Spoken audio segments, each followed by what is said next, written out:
Alrighty, hello and welcome everyone to Problem Solver Politics. And today, first thing, Cardin is, well, fortunately for him, unfortunately for us, is on a much well-deserved vacation. I think we might have him on tomorrow night, hopefully, but he will not be here tonight. Just me tonight, guys, but like I said, Cardin is thankfully getting a little time off for himself because he definitely deserves it. Anyways, well, first of all, I hope everyone had a very great 4th of July weekend.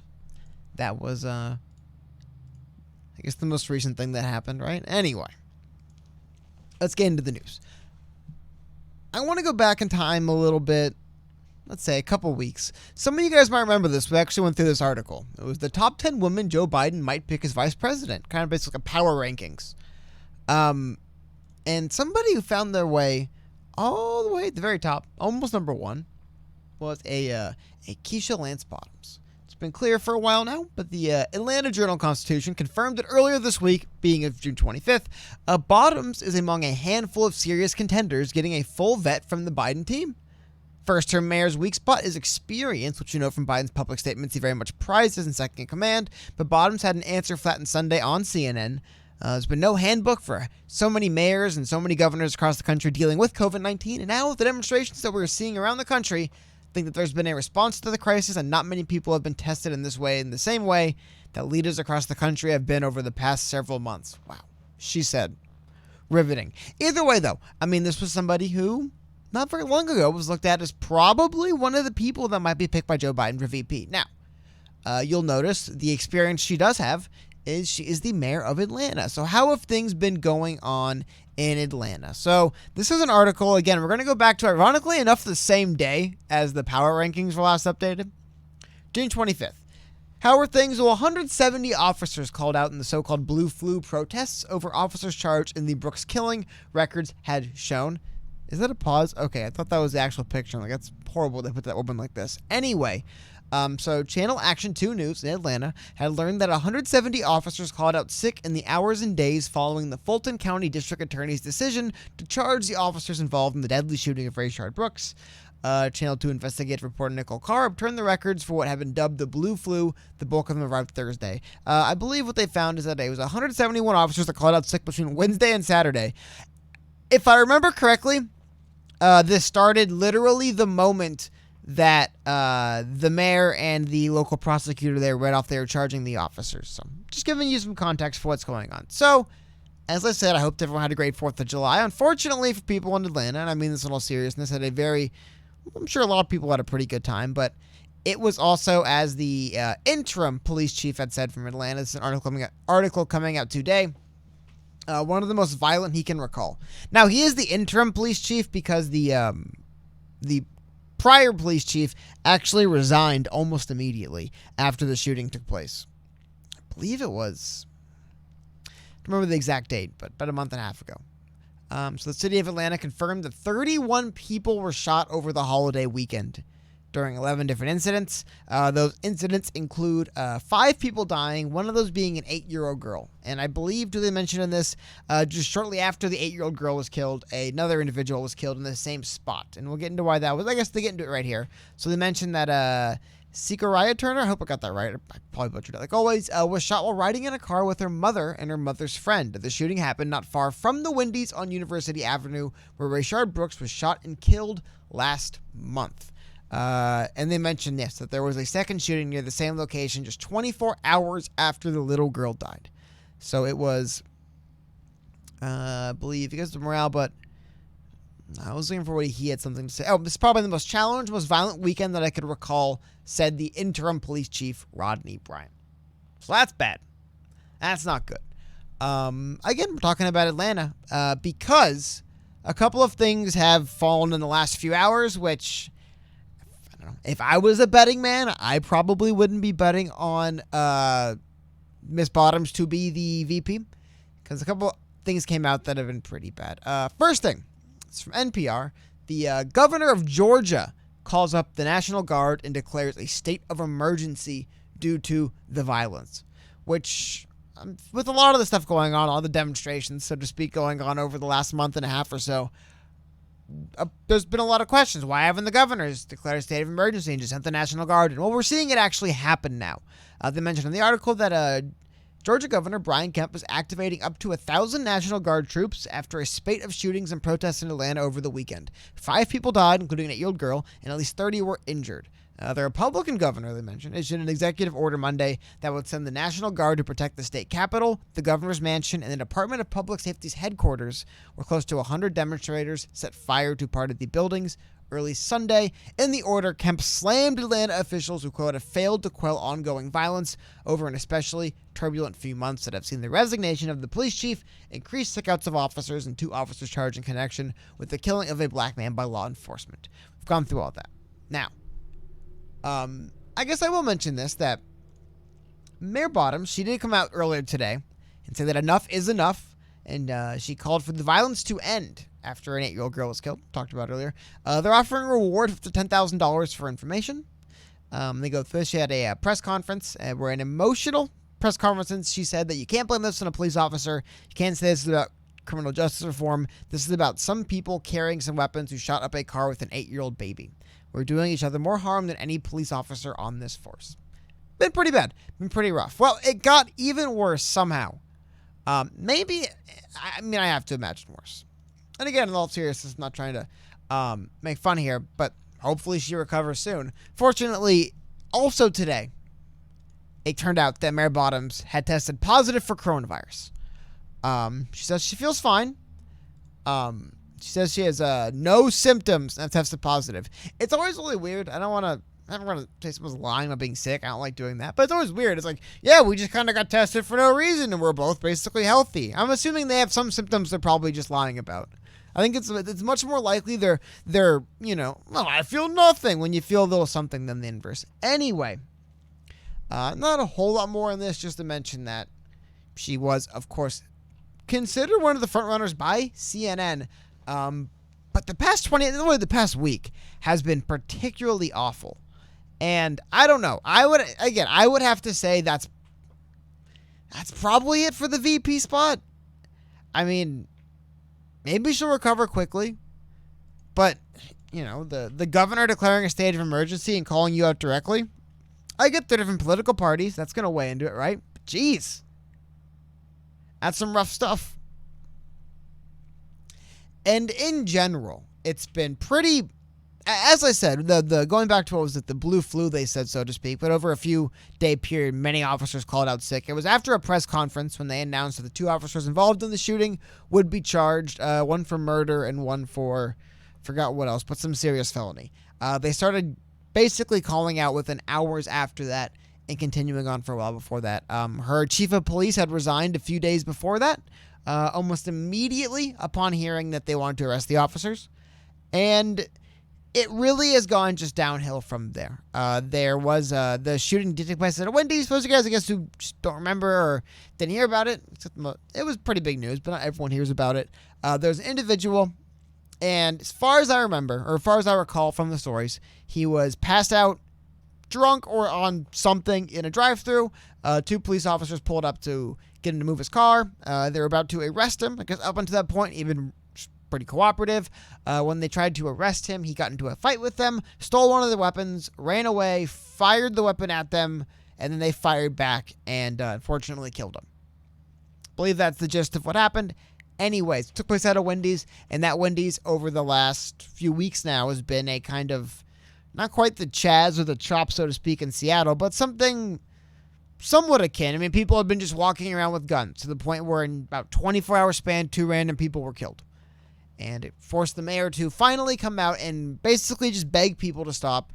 And we saw that the governor, and I have to imagine that was probably one of the, not the thing, but I have to imagine one of the reasons why the governor definitely is going to probably call her out directly is, you're the mayor of the city. I guess if all you could do is beg people to stop, it's pretty rough.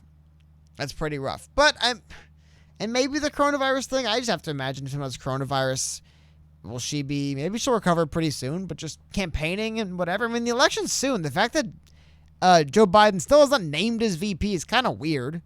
I get that not everyone is named theirs by now, but it's kind of getting there, and there's not a whole lot else to talk about and really speculate about. Coronavirus has everyone locked down. Not sure why, but anyways, interesting stuff in the chat. But that's the gist of what was the gist of what the angle for Mrs. Bottoms in Atlanta is. But beyond that, it really is. I mean, it really does. Beyond Atlanta, even there was a bunch of shootings, obviously, over the 4th of July, which is always a pretty rough period for shootings. Just the middle of summer, everybody's out. So if you're gonna shoot somebody, that's probably the time. But seeing it get so bad, and I guess what I'm trying to say is this. I have to hope. I hope that counts against somebody as a VP choice. I mean, she was reduced to begging the people of Atlanta to stop killing each other. Can she really be president 2 years from now? I have to say, probably not. But it's been pretty crazy to see in just a few hours today her career go up in flames from... Not up in flames. I don't want to get that far. But I mean from, hey, she's right up there. Could be one of people's VP, according to CNN. To, yeah, it looks like I can't imagine it. Reduced to begging her citizens to stop killing each other to the point where the governor called the National Guard and condemned her directly. And then she got coronavirus. Just can't help. Fair or not, can't help. So, Cardin is making a White Council. For anyone who just joined, sorry guys, Cardin is on a much-deserved vacation. He will not be here tonight. I think tomorrow night we're actually going to have him on remotely through Zoom. Because he's a madman and doesn't want to be on vacation. But for the time being, that is where he is. So anyway, that was the first thing I want to talk about today. That was what's going on in Atlanta.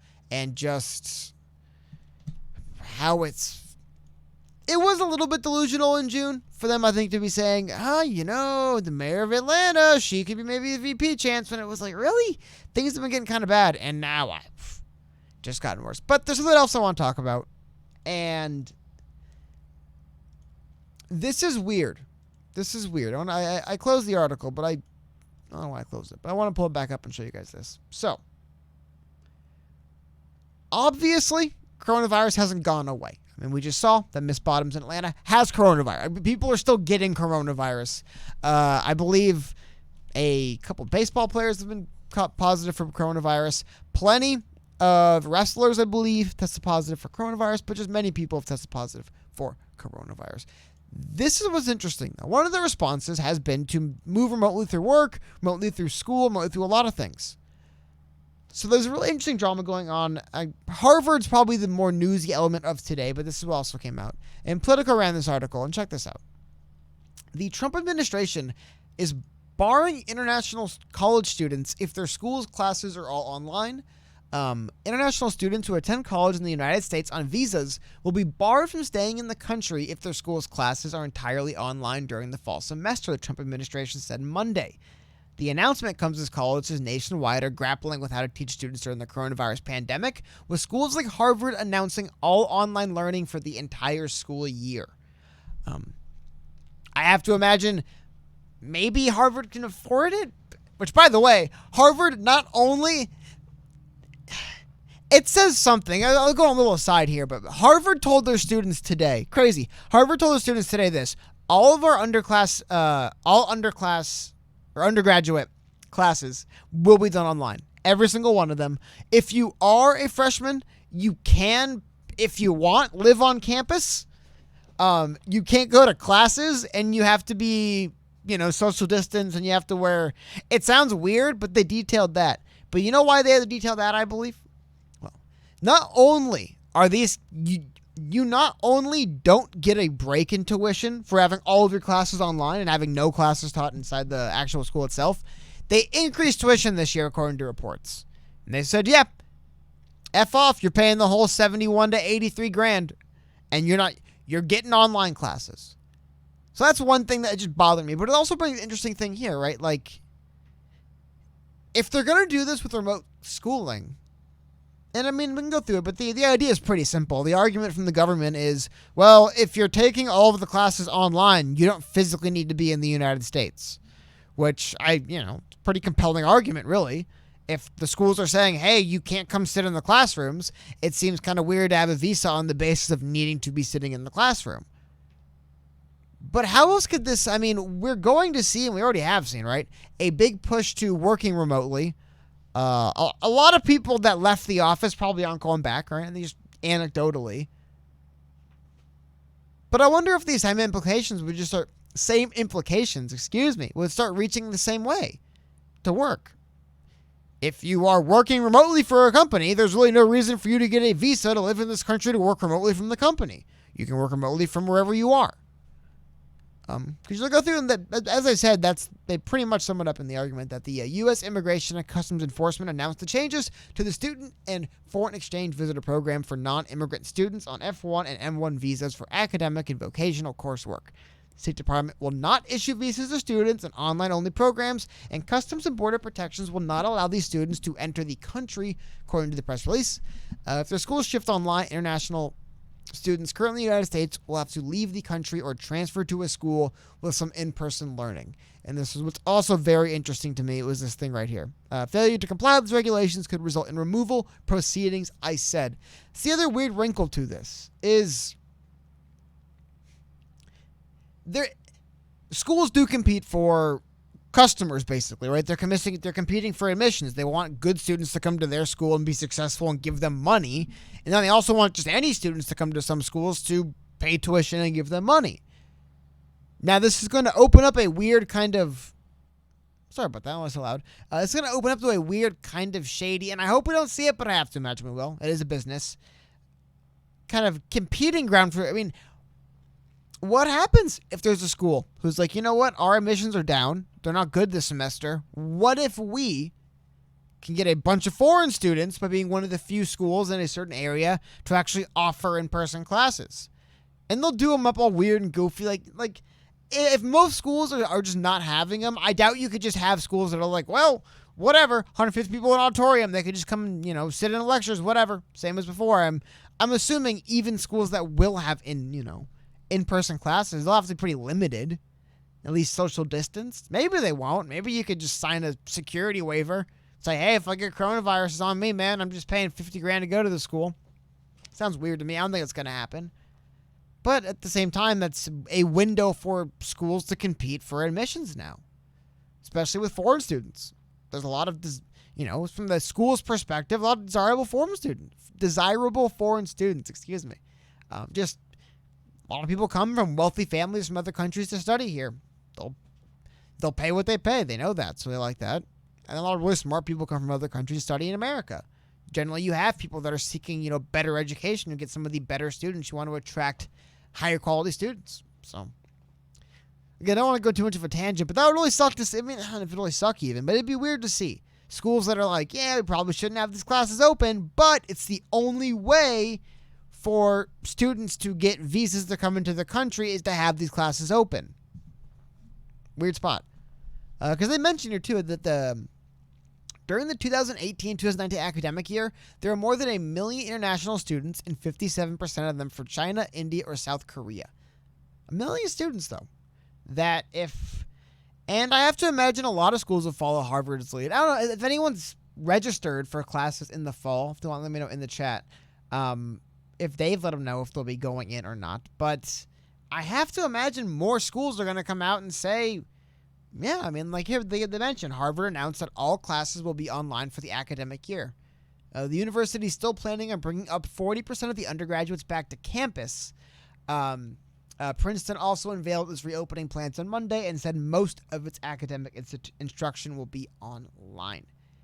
But it's weird also. Here's the thing. Almost every single college, even the private ones, almost every single one of them do get some level of public funding. There's just so much money for schools in general we spend, right? It would be weird for the federal government not to have guidelines, right? Like, wouldn't it be weird for some schools to be like, whatever, we're just running open with classes, even if all public schools have to stay closed or, be online is what I mean. Wouldn't it be weird for some schools to be like, whatever, risk getting sick if you want, but you can come here and study? Now, also, it brings into I haven't even thought of it yet, right? But then I guess there'd also just be like the ideological kind of schools, right? Maybe some schools in some I don't know if conservatives even the word, but some places will be like defiant, like, oh yeah, hell yeah, we're gonna reopen. Of course you could. School's super important. You have to go to school, even if the state will make the schools closed. We'll stay open. Will they be allowed to do that? How about on the argument, even on the grounds of, hey, we wanted to give international students opportunities to actually get visas into this country to study here. But then there's the argument of during a pandemic, should we have international students? I don't know. Whole thing's weird. It's just one of those stories I saw today that was kind of isn't Harvard is also interesting point someone brought up, that Harvard also is one of the most, just globally, probably European elites have to go there. But yeah, I mean, a lot of wealthy people, like, here's the thing, a lot of, and I'm not mean to say a disrespectful way, but a lot of people kind of forget that there's a lot of super wealthy people in countries that aren't like America or Western Europe. India, a lot of people that aren't very wealthy. Remember, there's billions of people in India. China, same thing. South Korea, other parts of Southeast Asia, parts of the Middle East, parts of Africa, people that are very wealthy. And a lot of them send their kids to school here, and I'll tell you who's definitely aware of that. The schools. They are definitely aware that wealthy people spend a lot of money to send their kids to these schools. So it's going to be weird. It's going to be weird, especially Harvard. Again, it was so rich. I was reading through. Let me see if I can pull it up for you guys. It is hilarious. There's something I love about that very stark, oh, come on. This isn't the press release. The very kind of just like blatant in your face, kind of like F off, this is the way it's going to be. And they basically just said they're going through all the different changes. I want to see if I can pull this up. I don't know if I can find it. But they're going through all the different changes that Harvard will be coming, or will be instituting coming into this next school year. And one of the frequently asked questions was, will my tuition be, like abridged or shortened or reduced because of all my classes being online? And they say the tuition changes. Here we go. Like New York Post has an article on. Here we go. Harvard will hold all classes online next year, but still charge full tuition. I believe this is... No, they keep sending me to the wrong things. Anyway, though, they mentioned that sophomores and juniors face the very real possibility of an entire year away from school with all classes taking place online. Those who are allowed back on campus will be tested every 3 days. That was the other thing I wanted to bring up. Tested every 3 days. For the people who are going to be on campus not going to classes. I would be... Out here in California, we have the UC and the CSU systems. There are so many colleges in California, it's ridiculous. I can't imagine the state of California just being like, hey, whatever, guys, you can just reopen people on. I imagine they would be operating something like this. Something like no classes. The few people that are allowed on campus, they have to be tested every 3 days. That was the craziest thing I read. I forgot to bring it up. 3 days, man. That's... I believe the exact same rate that MLB players will have to be tested in the new announced MLB season, pro baseball. Same thing. So at least the customers for Harvard are as important as the athletes for Major League Baseball. But yeah, that is messed up, man. Harvard's $49,000 annual tuition will remain the same, the school stated. So I guess so you do get some discounts, obviously, in the fact that they won't make you pay for room and board and stuff like that if you don't actually attend the school. So it'd be I think it's about $49,000 base. I looked it up, and then they keep adding. Also, though, I think there's like an additional $3,000 just fee they have listed on there. So who knows? Oh, I gotta give a shout out to Dustin. He said, "Is this the bottom line for Mayor Bottoms?" Honestly, this is when I was really like, "Dang, man, what a rough run." When she announced the coronavirus pause, really after everything, you have a big blow up with your police department that just seemed to go not well for her. I mean, I'm really just the leadership of this city. It didn't seem to be popular that police officers were calling out, and it didn't seem to be popular people were getting shot. It definitely didn't seem to be popular when an 8-year-old girl got killed. That definitely wasn't very popular.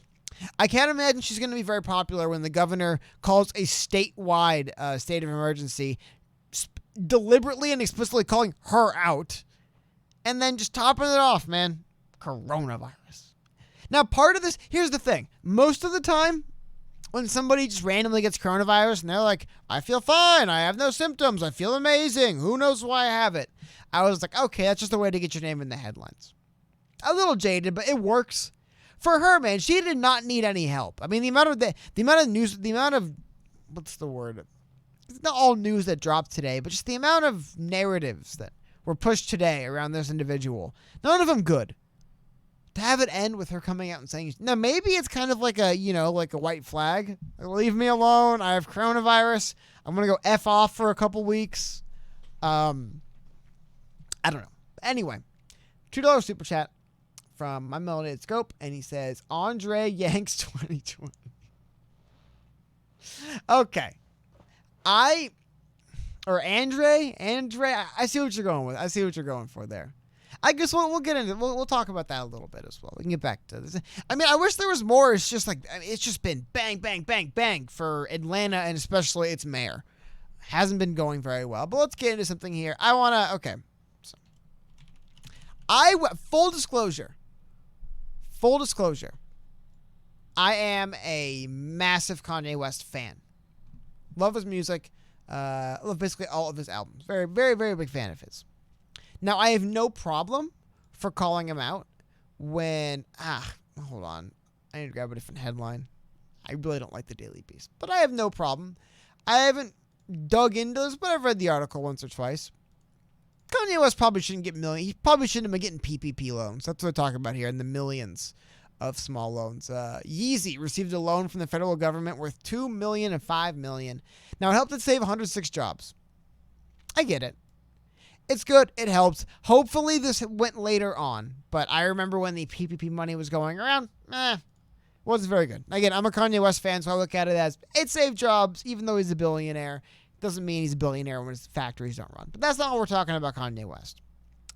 Talking about Kanye West. A lot of people are talking about Kanye West because of that for some reason. I mean, there was a time when there wasn't enough PPP money to go around, and that's when it was kind of like, really? Do you guys need it? But I do believe they fully funded it. And small businesses... Now, I can't say that. A lot of small businesses that needed that money didn't get it. But, I don't know.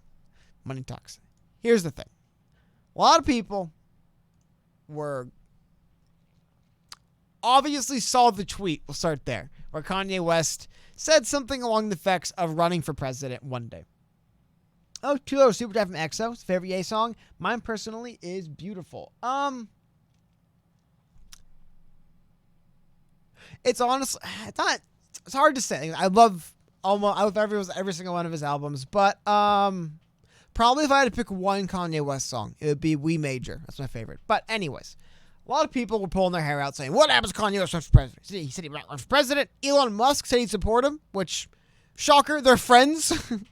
A picture went viral recently of Kanye West and Elon Musk just hanging out, and Grimes took it in the reflection. That infamous photo, that's him. Anyway, I kind of want to talk about this a little bit. It's kind of old news, not old news, but a couple days ago. Now, also to get back to the original comment, the idea of Kanye West and Andrew Yang running together. Be a fascinating ticket. But, it's a little bit like, what if Randy Savage and Ultimate Warrior actually did have tag team matches? But anyway, the good stuff news is more important than ever. It's a big shout out. What the hell? It's already on screen. Big shout out to CNN. Go to CNN and give them their email and buy their stuff. Thank you, CNN. Hey, CNN employs our friend Andrew Yang. So anyway, let's get through this. Here's the tweet. We must now realize the promise of America by trusting God, unifying our vision, and building our future. I am running for president of the United States. American flag emoji, hashtag 2020 vision. That was from Kanye West on July the 4th at 5:38 p.m. Pacific, I believe. Now, West tweeted his plans days after teasing a new song and announcing a new album titled God's Country.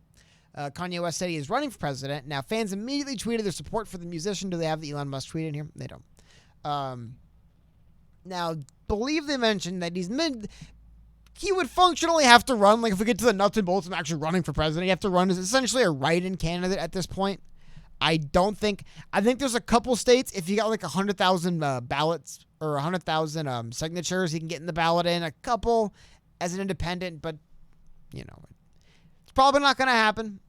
Announcing you're going to run 4 months before Election Day, probably not a winning strategy, especially because he's talked before. I think they even mentioned it here. In January 19, he tweeted 2024, but for a while he's talked vaguely about running in the future. Never really got too specific. But this is what's really funny to me, is a lot of people are pulling their hair out about, oh my God, imagine if Kanye West runs for president. Exo just, oops, meant gorgeous. Oh, that's fine. I don't know, I was like, weird, man. Never heard that one. Okay, it makes sense. But people are freaking out, like, what if Kanye West runs? What will that mean? Will it help Donald Trump win? Which I think, if anything, it'd probably hurt Donald Trump. I don't know why it would help Joe Biden for a Donald Trump supporter to also run for president. Like, I would say Kanye West is one of the most famous and prevalent Trump supporters around. Might not be the most diehard Trump supporter around, but of people who are supporters of President Trump, he's probably the biggest. So I have to imagine if one of Donald Trump's most famous supporters ran for president against him, it wouldn't help Donald Trump. I just thought that was the funniest thing. People were like, "Oh no, that could help Donald Trump get elected president." It's like, how does Kanye West running against Donald Trump help Donald Trump more than Kanye West campaigning for him? I don't know. Maybe I just don't know how to use all those stupid, goofy words people throw around on Twitter. Maybe I don't have the, I'm not even going to get into it, but it's like, I remember reading the story. I was like, what the hell? It doesn't make any sense. That's why when I heard he was running, I'm like, no, he isn't. Why would he want to run for president? He's a Donald Trump supporter. Why would a Donald Trump supporter run for president against Donald Trump? Doesn't make any sense. Don't get it.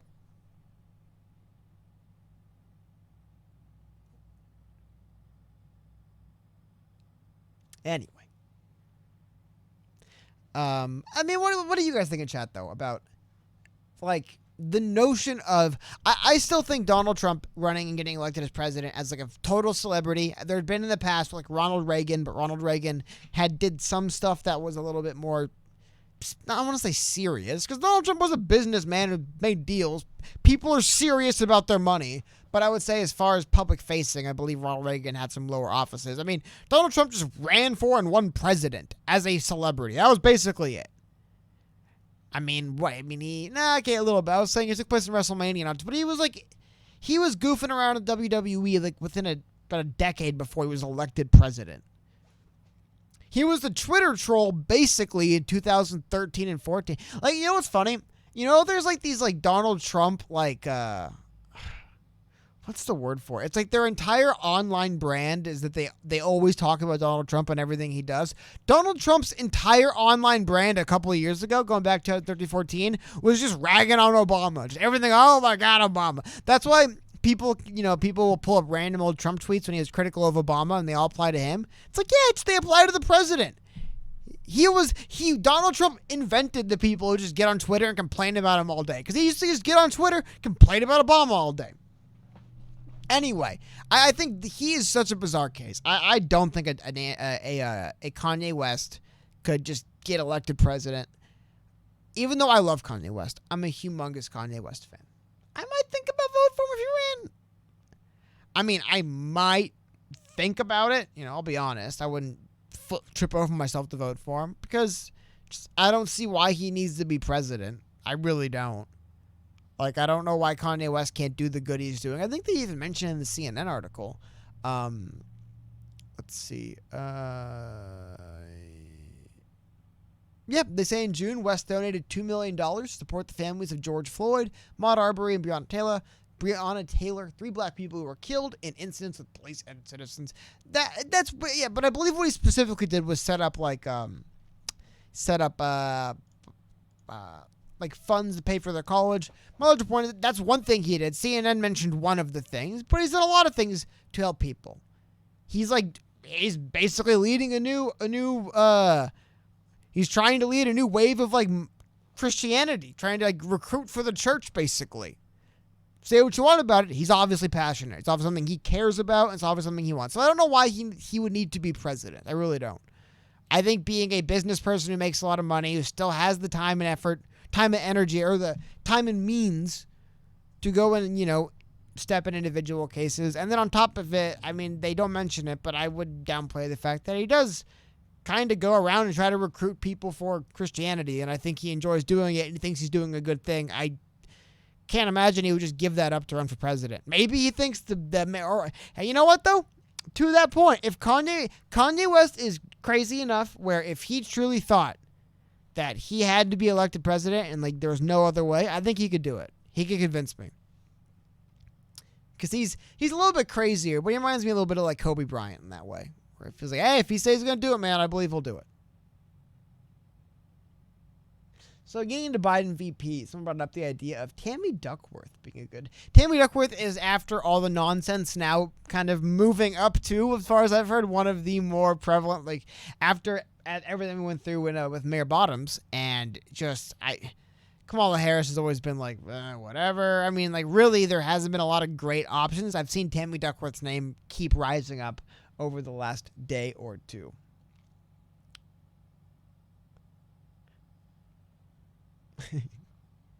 But this is...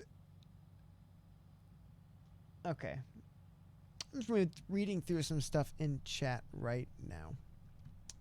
Oh, yeah, someone said Cardin's not here. Card is on vacation. Thankfully, he gets some time off. He deserves that. He works way too much. Here we go. $10 super chat from, or Canadian dollar super chat from Gianno Marico. Said, wow, Biden's in front of Andrew Yang. I feel like I'm taking crazy pills. So what do you think, Cody? Is it meant to be in 2024 for Yang? Is Yang too soon for America? Don't understand. 2024 for Yang. Depends in 2022 and how that goes for Yang. I think if Andrew Yang gets elected in 2022 and then goes and make another presidential run in 2024, and by elected, I mean some smaller office that they have during the midterms, politically he'd have a chance. I don't want to say a question is want, but I don't see him angling towards it as much right now. Seems to be doing more things with media, podcasting, media appearances, advocating for UBI in that way. However, I would also say it really depends on he did mean like we get to like what's actually going on, right? Legitimacy of the campaign. He did have some issues with being a one-issue candidate. Being a one-issue candidate, that's tough. A lot of first-time politicians make the mistake. He made it. And yeah, if people can write you off as, oh, the X guy, I think it's one of the reasons why Bernie Sanders had trouble. Even Bernie Sanders, people say a policy for everything. It's like, yeah, but he really just kind of banged his fist on the table about Medicare for all.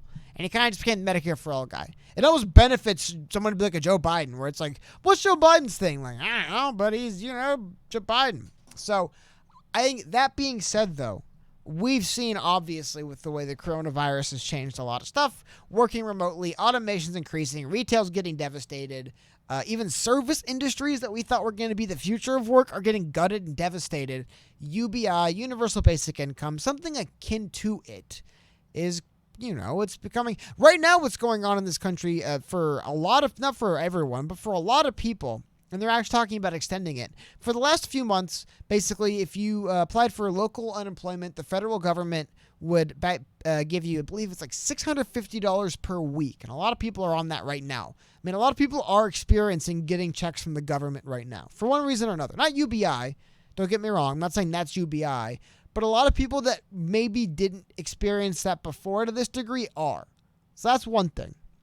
Two, it does open a door and a path. I mean, I hate sounding like an Andrew Yang fanboy, but I've been critical of him plenty of times.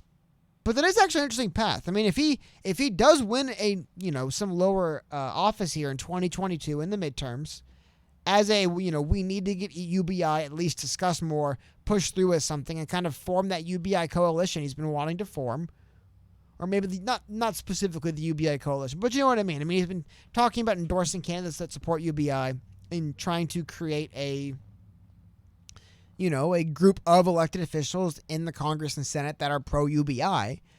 If he could achieve something like that in 2022, which I think is really important. Now, there is also just sitting back, helping other people win in the midterms and then announcing he's going to run in 2024, which actually might make more sense. My only point is this. Is Andrew Yang, after this election, no matter who wins, Biden or Trump, here's the thing, I don't think even if Biden wins, I don't think his name's in the ballot in 2024.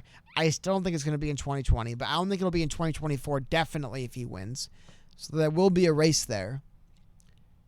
But I think if Andrew Yang can wage a 4-year kind of second campaign fighting for UBI, if he wants to do it, it would be like, it wouldn't be easy. It'd be tough. It'd be like a 4-year endless fight for UBI to keep his name in the discussion and boost UBI. Kind of, but now here's the other thing, right? Like I said, that's what Bernie Sanders did, and Bernie Sanders, even with all of his policies, did run into a little bit of like, yeah, but like, I hear you got all these policies, but you're really just talking about Medicare for all. And whether I feel one way or the other on it, I might want someone who talks about more stuff. That's the wrinkle. But anyway, that's just my honest thoughts on Yang and moving forward in 2024. My Melanated Scope, $2 super chat, thank you very much. Said Kanye Cuban 22 with the backing of Musk and Yang. Like I said, man, it's like the mega powers. That would be, I definitely think Mark Cuban, Kanye West. I mean, throw some other names out there. The Jesse Ventura. I'm trying to think of like the celebrities who discuss running. Oprah, right? The Rock. Who else? These just big time celebrities. You know what? You know what names never got thrown out there? I don't know why. Why hasn't Tom Cruise ever thought about running for president? It feels like a Tom Cruise thing to do, run for president. I mean, maybe when he's too old to do stunts, he'll run for president. I don't know.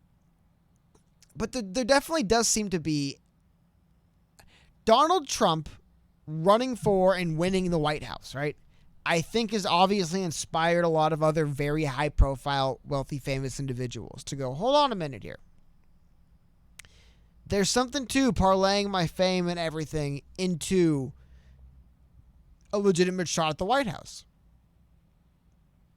However, and love Trump, hate him, whatever you say, it just takes a certain level. It's almost when you're as big. Like, here's the thing. What if Kanye West runs for president and gets 3% of the vote? It's embarrassing. It's Kanye West. He's not some guy who just tried to run and got millions of people to support him. He's a massive star, right? Like, imagine if Mark Cuban. Same thing. Mark Cuban, this big, famous, super, big brain Mark Cuban. What happens if he runs for president and like gets owned in a primary? It's gonna suck. It's because of pride and ego. They don't want to just lose, embarrass themselves. Michael Bloomberg was like a really weird exception. That's why, yeah, you know what? Great example. I'm not a big Michael Bloomberg fan either. You got to give it to both Bloomberg and Trump. They actually risked their reputation big time by running. Paid out for Trump. Bloomberg, it did not pay out. I mean, that was literally just embarrassing. He spent so much of his own money just to get nothing. Everyone's like laughed at him the whole time. It was really kind of sad when you think about it. Now, I still don't like Michael Bloomberg, and what he tried to do was awful. And I'm glad he got punished for it.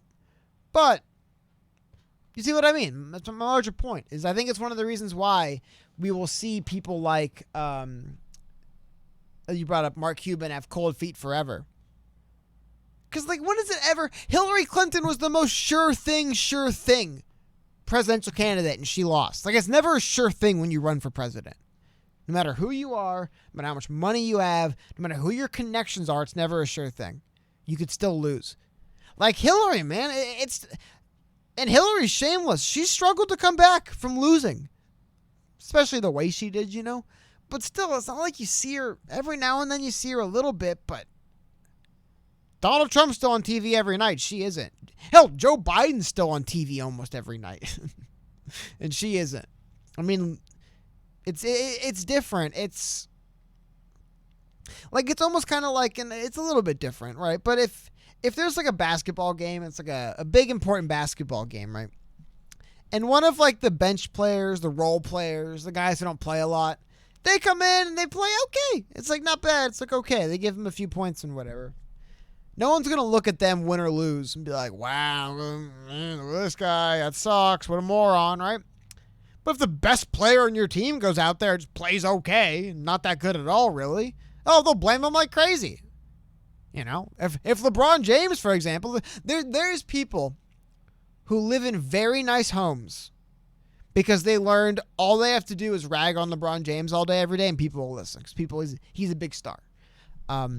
But the reason why I bring it up is it's different when you are a Mark Cuban or a Kanye West or a Dwayne The Rock Johnson or an Oprah. When it's different when you're someone like that and you run for president. if you just do okay, you hang in there for a while in the primary and kind of fall off at the end to the presumptive frontrunner, embarrassing. People aren't going to pat you on the back and say, well, at least you gave it a run. Good for you. Good for you, Mark Cuban. At least you tried. Yeah, that's what Mark Cuban, that's what Oprah Winfrey wants to hear. At least you tried, Oprah. At least you tried, Oprah. Maybe you could have done it, but maybe just not this time.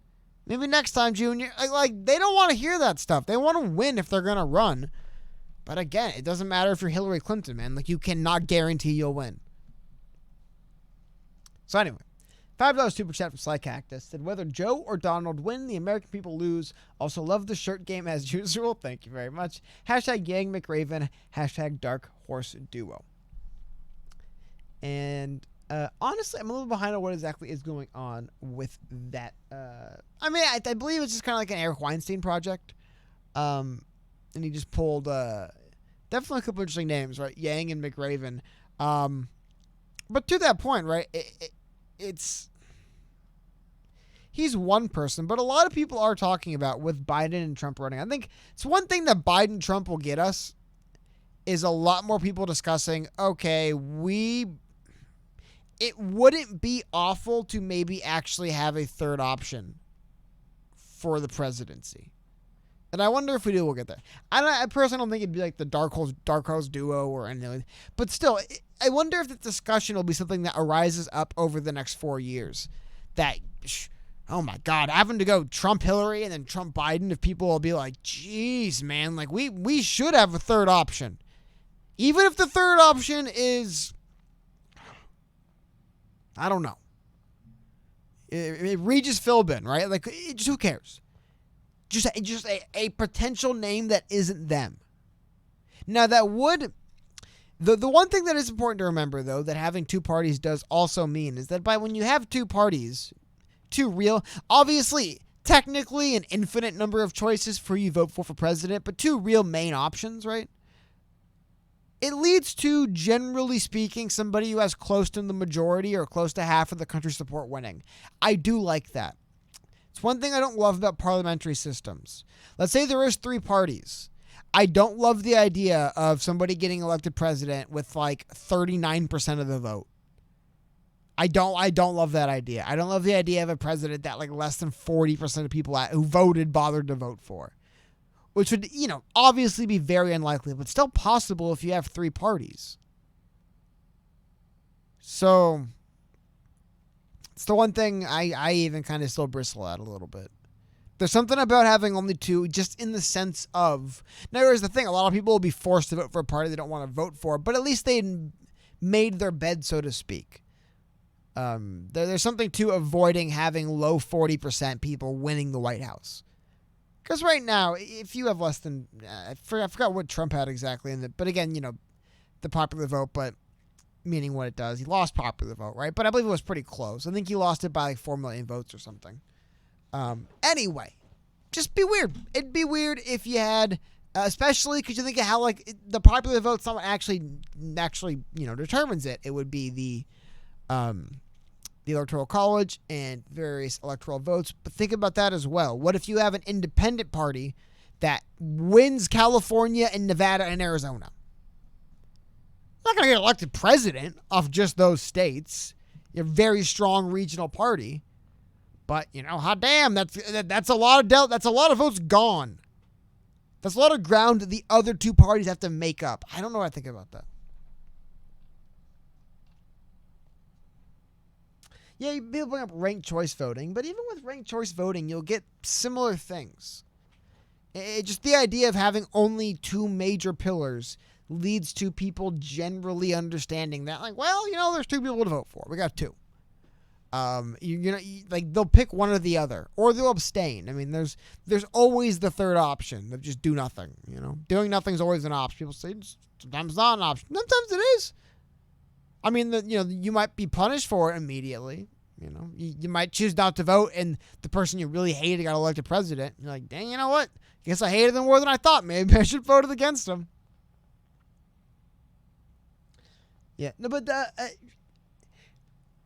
I understand that, but with ranked choice voting. But my larger point remains, even with ranked choice voting, is you'll have people winning with pluralities instead of majorities.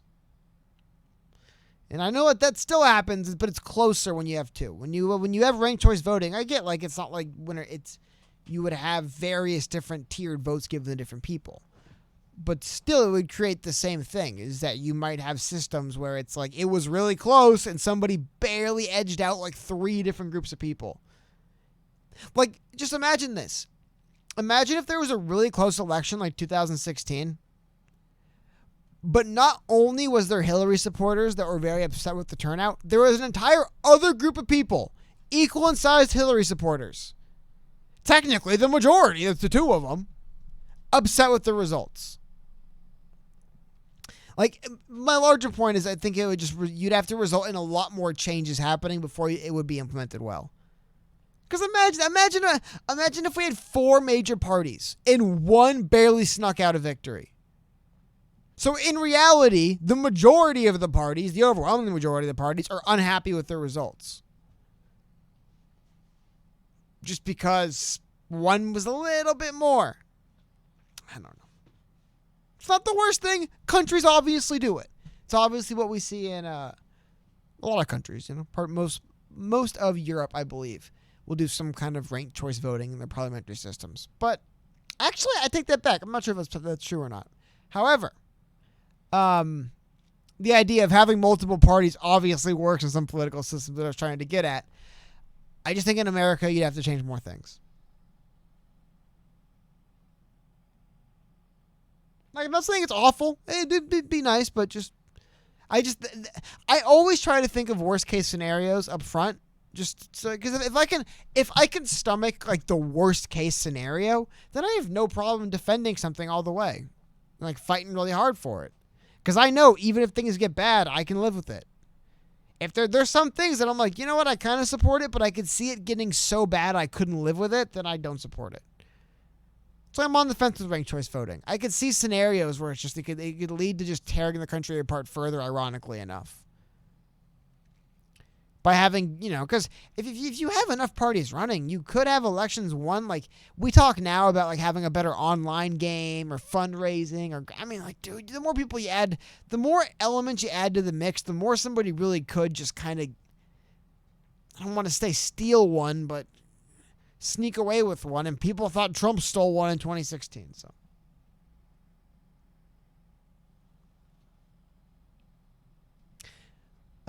someone else asked, here we go. Sly Cactus, is it better to have a 39% accurate win with 3 parties or a 51% inaccurate win because people only had 2 choices or hate the other?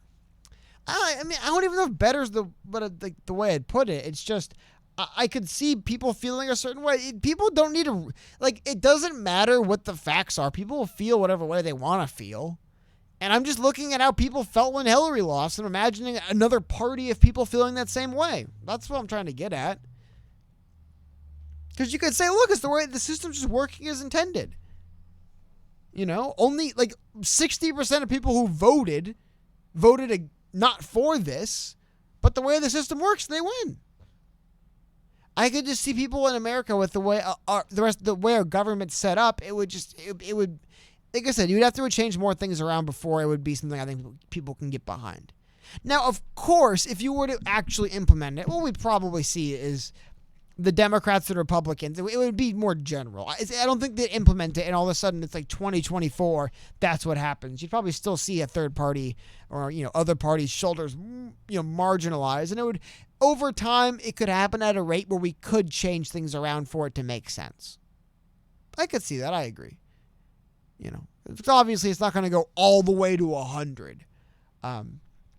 Just the idea, if it did, I wonder how Americans would handle something like that. Also, with how big America is, and again, seriously, what if that does happen? What if there's a party that's just like what if there's a party that just wants to fight for the rights of Texas and a couple of the states around Texas? And what do you know? They win Texas and those surrounding states.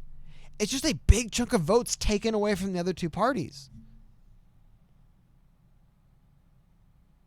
So I don't know. Again, I like the idea. I don't think it's worse than what we have now necessarily.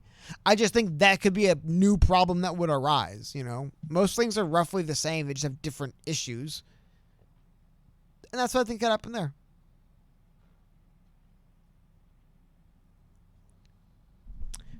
So anyway, it's like, there we go. Gianno Morico, $5 super chat, said, Cody, Yang running as independent. Trump, Biden, Yang. You would pick Yang. I would, yeah, personally. Definitely pick Yang over them, yeah. And I do, but it's too late for Yang to run as independent this year. If somebody had actually mounted a large independent campaign, there was a chance maybe 4 or 5 months ago. Now it's probably hard. But if someone actually had, I think, again, as I mentioned before, just for somebody actually putting their money where their mouth is, to give Americans an opportunity at the polling booth to show if there is interest in having not this two-party monopoly. Because, hey, man, what if we do have someone like a Kanye West running third-party independent, right? And they do it to the nines. They spend like, what if Michael Bloomberg, for example, had ran as independent, right? Let's say that too. And Michael Bloomberg had done the same thing. He spent all the money he did everything, and then he performed at the same rate. Now, obviously, it depends on who it is, but I think it'd be telling, right? If somebody stuck their neck out there to run as a big independent and got 1% of the vote, it would show that maybe people really are just kind of like, yeah, right now we complain about it. That's one thing I feel like, you know, everybody does it, so it's important to remember. Everybody I've ever known's done it, and I do it. People complain about all kinds of things. They have no intentions of ever changing, you know? Complain up and down about something. And they could do something about it. They just got, I'm not going to, though. You know? A lot of times you'll have a really absurd example where someone will be like, oh, man, if only I could do X. And someone's like, well, as a matter of fact, you could do X. And they're like, well, now that you mention it, maybe not so much. Maybe I'd rather not do that. How about a great example is Mark Cuban running for president. Mark Cuban, you know, hints about it a lot. I might run for president. Hey, I could do it. I could run. But then they're actually going to run like, nah, I'm not actually going to run. I'm not actually going to do it. But if someone does do it, someone does actually put their money where their mouth is, run as independent, it'd be interesting to see what happens. And obviously people are running as independent. I understand that. But I'm saying a big celebrity who can kind of get people behind them to run or to vote, name recognition. They have to be like a movie star or a singer, just celebrity of some kind. Big name recognition, big third party, a lot of money, something like that. Not, you know, no offense to, I believe it's Howie Hawkins. I believe it's with the Green Party now. No offense to him, right? But like, who's running for? I forgot who's even running for the Libertarian Party. No offense to them, but a legitimate star, a legitimate draw, someone that actually can get on the news whenever they want just by saying something. Someone like that running third party would be interesting. It'd give a lot of those people who sit around whining and complaining, like, man, if only we had a third party, if only it wasn't these two parties, It's like, okay, fine, big party, a big third party emerging. Are you going to vote for them? And if they bottom out 2% of the vote, and then there's case by case, right? If they happen to be like, you know, like a literal Maoist communist party, it'd be like, okay, I can see why that's not popular, right? But if it's a pretty, you know, like what most people expect out of a more independent, politically moderate party, and they do have the money, they do have the name recognition, they are getting the media coverage, they are getting the interviews, and they still just bottom out, that'd be a sign. But in the inverse, right, they get 15, 20% of the vote and actually shift things around a bit, win a state or two, that also says a lot. If every voter eligible Kanye stan voted for him, you could win, Xenon Light says. Maybe. Oh, Patrick Mahomes, $450 million 10-year deal, Shane Olmstead. I have to look more at it. It sounds like it's a real contract. It's not like a regular NFL contract. It's a joke. It's a real contract. I actually think from what I did read, if Patrick Mahomes, if certain financial obligations aren't held up by the team, he can opt out at various points. Or I believe also if he doesn't reach certain incentives, the team can opt out. My thoughts are no way in hell he gets paid for 10 years on that deal. Something's going to happen. He'll opt out to restructure or something. But it is interesting to see a football player become the highest paid athlete in America. Very rare. I think it's actually never happened. It's always been baseball or basketball players or golfers or stuff like that. Very rare to see it be football player. He's a great player, though. Probably deserves it. Also, I think he's going to be one of many guys who sign these 10 years, $500 million deals. I think those are going to be the norm. People talked about Bryce Harper potentially signing one. It's just the way money's going in sports.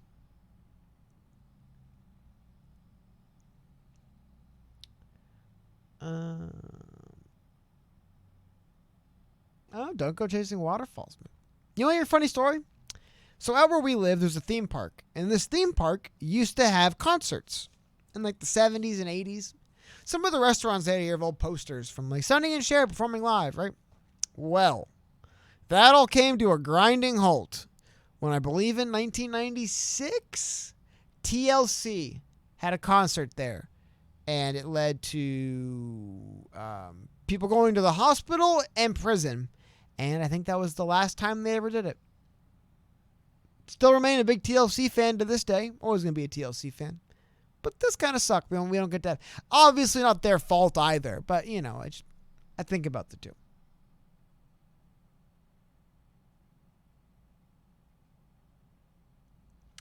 Alrighty. So, I think in the next little few minutes here, we'll start winding down a bit, guys. Again, we'll have Card, I believe, back tomorrow.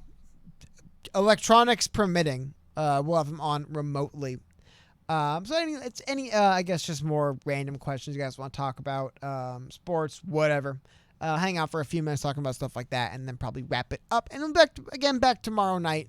It's a more traditional show. I mean, it will be untraditional in how it's shot and broadcast, but more traditional in the flow and how things go. I'd vote for LeBron just to see him trade all of his cabinet members when they underperform. LeBron would be like Donald Trump in that sense, big time. People would come in and they'd be out fast. And I might vote. I don't know. LeBron is such a shameless shill, man. I don't know if I'd vote for him for president. When he defended China, because he makes a lot of money over there, that was hilarious. I mean, mostly not defending China. It's not like China's only evil all the time. However, it wasn't the ongoing nonsense going on in Hong Kong. And what actually happened was a NBA executive, Daryl Morey, he'd spoken out something about how the Chinese were encroaching on the freedom of the people of Hong Kong. So the Chinese government responded by basically pulling all NBA games off of their TV, costing the NBA a lot of money. And LeBron James, ever the savvy businessman, was like, hey, China knows what they're doing. Let China do what they want. That's China. We shouldn't be critical of them. Count my money. Can't hate on him, but... Oh, I would never... Oof. Adam Silver is one of my least favorite commissioners in sports history. Every bad thing. The NBA that I dislike today wouldn't exist if David Stern was still commissioner. I firm. That's my basketball hot take. We'll wrap up on, I guess, a basketball hot take. But if it wasn't for the moron, Adam Silver, the NBA would be in a much better state than it's in right now. I do believe Adam Silver was in... He played some part to... The Kevin Durant Warriors period's over now. It only existed because the league screwed up in the first place, and they made a very stupid decision they shouldn't have made. And I blame him for that.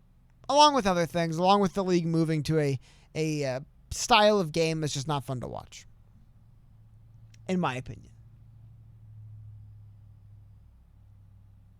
So yeah, that's me having a moan about Adam Silver. But really, I mean, it's not a fan. By the way, RIP to David Stern. He recently did pass away. Even though David Stern did ruin the Lakers for about a decade and made it so Kobe Bryant never got another championship. Again, rest in peace, Kobe Bryant. Crazy stuff.